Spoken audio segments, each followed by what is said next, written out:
রে আমার কাছ থেকে 30,000 টাকা পাস। ওই তোর বাপে মারা যাওয়ার আগে থেকে আমার কাছ থেকে 10,000 টাকা নিয়েছিলি না? ওই তুই আমাকে তারপর মারলি, পরিমাণ কিন্তু ভালো হবে না। কি তোর কোন বাপ আছে, যাই নিয়ে আয়।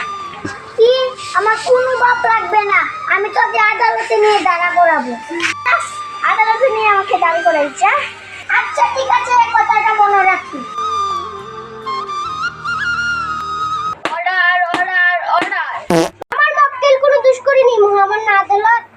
Objection objection criminal. সাক্ষীকে সাক্ষীর মতন কথা বলতে দাও। ঠিক আছে মাই লর্ড, আপনি বলুন।